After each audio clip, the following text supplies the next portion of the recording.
Hello दोस्तों, बहुत बहुत स्वागत है आपका और एक नए लेसन के अंदर। और आज के लेसन के अंदर हम फंक्शंस के बारे में सीखने वाले हैं।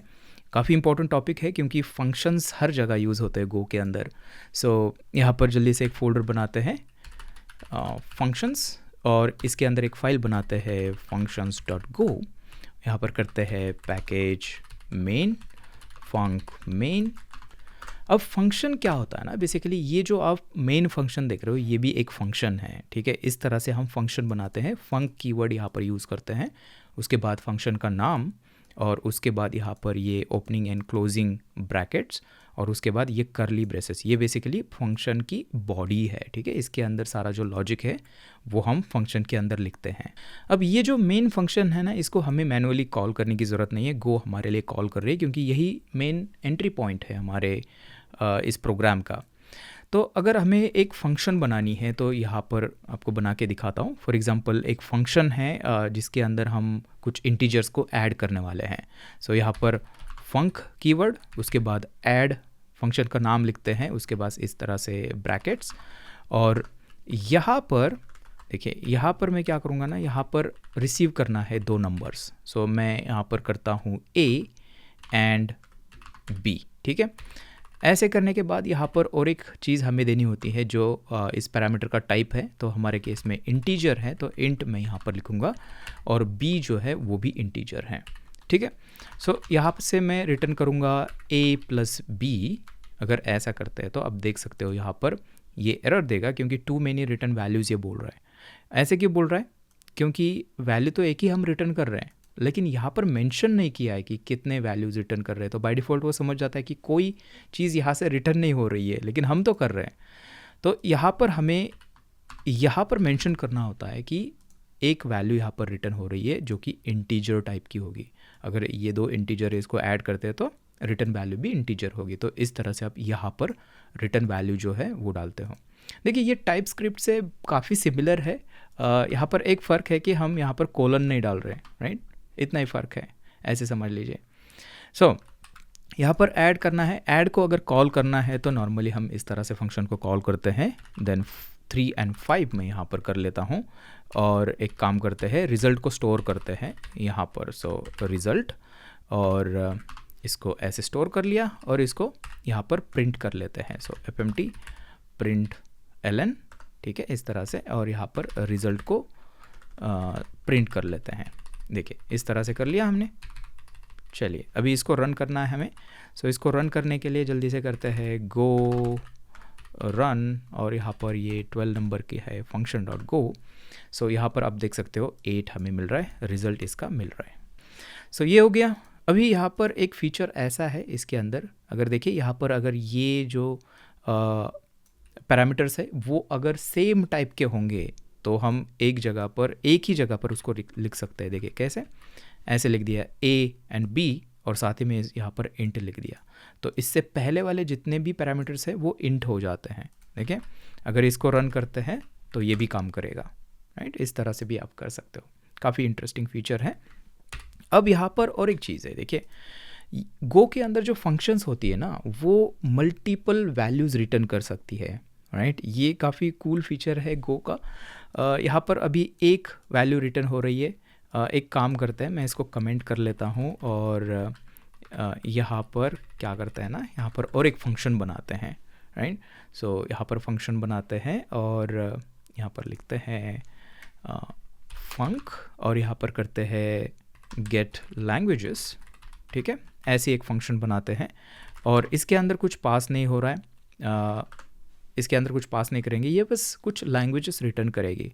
तो आप इस तरह से कर सकते हो, जैसे कि एक लैंग्वेज यहाँ पर गो लैंग है, कॉमा दे के यहाँ पर आप दे सकते हो जावास्क्रिप्ट, यहाँ पर दे सकते हो सी। ठीक है, 3 वैल्यूज़ यहाँ पर हम रिटर्न कर रहे हैं, लेकिन यहाँ पर अगेन ये बोलेगा टू मेनी रिटर्न वैल्यूज़, क्योंकि हमने रिटर्न वैल्यू यहाँ पर नहीं बोली है। तो वो करने के लिए आप क्या करते हो, यहाँ पर अगर मल्टीपल रिटर्न्स है तो आप इसको ब्रैकेट यहाँ पर देते हो, और जो रिटर्न वैल्यूज़ है ना उनका टाइप यहाँ पे मेंशन करते हो, और सेम ऑर्डर में। ये पहला वाला है तो यहाँ पर मैं लिखूँगा ये स्ट्रिंग है, उसके बाद सेकेंड वाला उसका भी टाइप स्ट्रिंग है, उसके बाद लास्ट वाला जो है उसका भी टाइप यहाँ पर स्ट्रिंग है। तो अभी आप देख सकते हो यहाँ पर एरर कोई नहीं है, और यहाँ पर जल्दी से fmt print line get languages को कॉल करते हैं और देखते हैं कि रिजल्ट क्या यहाँ पर प्रिंट हो रहा है। ठीक है, इस तरह से कर लिया, रन करते हैं तो आप देख सकते हो तीनों वैल्यूज़ यहाँ पर हमें मिली है। आप इसको गेट भी कर सकते हो तीनों जो वैल्यूज़ है, तो मैं ऐसे ही कर लेता हूँ। सबसे पहले तो यहाँ पर इसको कॉल करते हैं और यहाँ पर करते हैं lang1 lang2, ठीक है, एंड lang3। इस तरह से आप कर सकते हो। देखें, इस तरह से तीनों वैल्यूज़ मैंने यहाँ पर लिख दी और सबको यहाँ पर क्या करते हैं, प्रिंट करेंगे। सो यहाँ पर करते हैं lang3। देखिए ये भी काम करेगा। तो इस तरह से मल्टीपल वैल्यूज़ हम कितनी भी रिटर्न कर सकते हैं, लेकिन आपको यहाँ पर टाइप देना होगा हर एक का, और ये सेम ऑर्डर में होना चाहिए। जैसे कि ये पहला स्ट्रिंग है, दूसरा कौन सा है, तीसरा कौन सा है, और फिर आप यहाँ पर इस तरह से कॉमा दे के जो तीनों या फिर जितने भी वैल्यूज़ है उसको इस तरह से आप गेट कर सकते हो और फिर इसको यूज़ कर सकते हो। सो यहाँ पर इस तरह से करते हैं तो आप देख सकते हो गोlang जावास्क्रिप्ट सी, यहाँ पर जो रिज़ल्ट है वो हमें मिल रहा है। अब यहाँ पर एक काम करते हैं, लास्ट वाला जो है ना, यहाँ पर फॉर एग्जांपल मैं बोलूँगा बुलियन रिटर्न करना है, तो यहाँ पर ऐसे कर सकते हैं, राइट। जस्ट वेरिएशन के लिए यहाँ पर अलग टाइप यहाँ पर रिटर्न करके देखते हैं। सो देखिए ये भी काम करेगा, मतलब किसी भी टाइप के मिक्स टाइप जो है वो आप यहाँ से रिटर्न करते हो। गोलैंग के अंदर जब भी हम प्रोजेक्ट करेंगे ना, तो बहुत बार आप देखोगे यहाँ पर दो पैरामीटर्स नॉर्मली रिटर्न किए जाते हैं, दो रिटर्न वैल्यूज़। एक होता है खुद फंक्शन की अंदर जो लॉजिक है उसकी वैल्यू जो रिटर्न होने वाली है वो, और दूसरा होता है एरर। एरर बहुत बार यहाँ पर रिटर्न किया जाता है ताकि हम जहाँ पे फंक्शन को कॉल करते हैं वहाँ पर हम एरर को चेक कर पाए। ठीक है, वो प्रोजेक्ट जब भी बनाएंगे तभी हम देखेंगे, बट आपको याद रखना इस तरह से मल्टीपल चीज़ें रिटर्न होती है गो के अंदर। अभी कभी कभी ऐसा होता है कि आपको ये तीनों वैल्यूज़ आपको तो यहाँ पर रिटर्न हुई है, लेकिन इसमें से कोई वैल्यू आपको यूज़ नहीं कर रही है, यूज़ नहीं करनी है। फॉर एग्जांपल lang3 यहाँ पर करते हैं, इसको यूज़ नहीं करना है, समझ लेते हैं। ठीक है, तो मैंने यहाँ से निकाल दिया, यूज़ नहीं कर रहे हैं, तो ये कंपाइलर यहाँ पर कंप्लेंट करेगा। तो इसको सप्रेस करने के लिए आप क्या कर सकते हो, यहाँ पर अंडरस्कोर दे सकते हो उसकी जगह। तो इससे क्या हो जाएगा, कंपाइलर समझ जाएगा कि ये वैल्यू तो हम यहाँ पर गेट कर रहे हैं बट इसको यूज़ नहीं कर रहे, तो ये कोई कंप्लेंट यहाँ पर करेगा नहीं और यहाँ पर इसी तरह से कोड हमारा रन होगा। तो ये हमारी फंक्शंस है।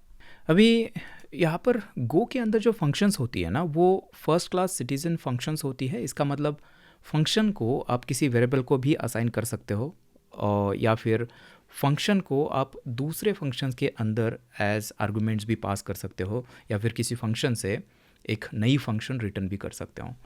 तो वो अगर आपको करना है उसका एक एग्जांपल जल्दी से देख लेते हैं। सो यहाँ पर इसको मैं कमेंट करता हूँ और समझ लेते हैं कि हमारे पास एक फंक्शन है। ठीक है, यहाँ पर बना लेते हैं function. So funk process it, और ये जो फंक्शन है एक फंक्शन रिसीव करेगी। सो यहाँ पर fn इसको नाम देता हूँ, कुछ भी आप नाम इसको दे सकते हो। मैं बोलूँगा कि ये एक फंक्शन टाइप की है और उस फंक्शन के अंदर कुछ पैरामीटर्स रिसीव कर रहे हैं, तो वो यहाँ पर हम दे सकते हैं। फॉर एग्जांपल a जो कि इंट टाइप का होगा। अगर वो फंक्शन ये जो हम रिसीव कर रहे हैं वो अगर कुछ पैरामीटर्स रिटर्न कर रही है तो वो आप यहाँ पर लिखोगे इस तरह से। तो हमारे केस में मैं बोलूँगा कि ये इंट रिटर्न करेगी। ठीक है, इस तरह से ये फंक्शन बन गई। तो यहाँ पर मैं क्या कर सकता हूँ ना, ये जो fn है इसको कॉल कर सकता हूँ क्योंकि वो एक फंक्शन है और ये एक इंटीजर एक्सपेक्ट कर रही है। तो मैं यहाँ पर 1 फॉर एग्जांपल पास कर देता हूँ। सो अभी क्या हो जाएगा, जब भी मैं इसको कॉल करने जाऊँगा, देखिए यहाँ पर अगर मैं करता हूँ प्रोसेस इट, इसको कॉल करते हैं तो इसके अंदर हमें एक फंक्शन पास करनी है। अब देख सकते हो यहाँ पर जो कि एक इंट रिटर्न करेगी। सो मैं एक काम करता हूँ, fn नाम का एक वेरिएबल बनाता हूँ और इसके अंदर क्या करता है ना, इसके अंदर एक फंक्शन बनाते हैं। ठीक है, तो ये फर्स्ट क्लास सिटीजन है, इसका मतलब वेरिएबल को आप असाइन कर सकते हो। सो यहाँ पर एक एनोनिमस फंक्शन बनाते हैं जिसका कोई नाम नहीं होगा। सो ये जो है ना, ये एक इंटीजर रिसीव करेगी और इंटीजर यहाँ पर ये रिटर्न करेगी। और यहाँ पर इसकी बॉडी ओपन करते हैं और यहाँ पर मैं ये इंट रिटर्न कर रही है, तो यहाँ पर मैं बोलूँगा रिटर्न 2 फॉर एग्जांपल। ठीक है, सो यहाँ पर आप देख सकते हो fn जो है इसको अभी यहाँ पर हम पास कर सकते हैं क्योंकि वो रिसीव कर रही है यहाँ पर एक फंक्शन, राइट। सो यहाँ पर आप देख सकते हो कि कैसे हमने फंक्शन यहाँ पर पास की है। अगर आप चाहते हो कि फंक्शन आपको रिटर्न करनी है वो भी आप कर सकते हो, ठीक है। इसको मैं आपको करके दिखाता हूँ। समझ लेते हैं कि इसको मैं कमेंट कर लेता हूँ और यहाँ पर करते हैं फंक प्रोसेस इट, और ये रिसीव कुछ नहीं करेगी लेकिन रिटर्न करेगी एक फंक्शन जिसके अंदर समझ लेते हैं कि एक इंट रिसीव हो जाएगा और वो इंट रिटर्न करेगी, ठीक है। और यहाँ पर ये फंक्शन की बॉडी है हमारे प्रोसेस इट की, राइट। सो अभी यहाँ पर क्या करना पड़ेगा, इसको मैं कमेंट करता हूँ, ठीक है। यहाँ पर क्या करना पड़ेगा, देखें यहाँ पर ये फंक्शन रिटर्न कर रही है, तो यहाँ पर हमें एक फंक्शन को रिटर्न करना पड़ेगा यहाँ से। सो ऐसे कर सकते हो आप फंक, और ये फंक ऐसी होनी चाहिए। इसके अंदर क्या एक पैरामीटर है a जो कि टाइप इंट है, और यहाँ से हमें एक इंटीजर रिटर्न करना पड़ेगा क्योंकि हमने यहाँ पर इसको मेंशन किया है। सो यहाँ पर मैं कुछ भी एक इंटीजर रिटर्न करता हूँ, और ये कंप्लेंट कर रही क्योंकि यहाँ पर इंट रिटर्न हमें देना है इस तरह से, ठीक है। और जैसे इसको कॉल करेंगे तो ये एक फंक्शन रिटर्न करेगी, तो वो अगेन हम एक वेरिएबल को असाइन कर सकते हैं और इसको इस तरह से बाद में कॉल कर सकते हैं। देखिए इसके अंदर इंटीजर हमें पास करना है जो कि 6 हम पास करेंगे। तो आप देख सकते हो कि किस तरह से फंक्शन जो है ये हम फंक्शन से रिटर्न भी कर सकते हैं, जो कि जावास्क्रिप्ट के अंदर होता है, आपको पता होगा। सो ये ऐसे हम रिटर्न कर सकते हैं, और उसके लिए यहाँ पर रिटर्न टाइप हमें इस तरह से देना होता है, ठीक है। तो उम्मीद करता हूँ कि ये फंक्शंस के बारे में आपको यहाँ पर समझ में आया है, और कुछ नहीं है, ये इतना ही सिंपल इसके अंदर है। तो इस वीडियो के लिए इतना ही। मैं आपसे मिलता हूँ एक नई वीडियो के अंदर, तब तक के लिए हैप्पी कोडिंग।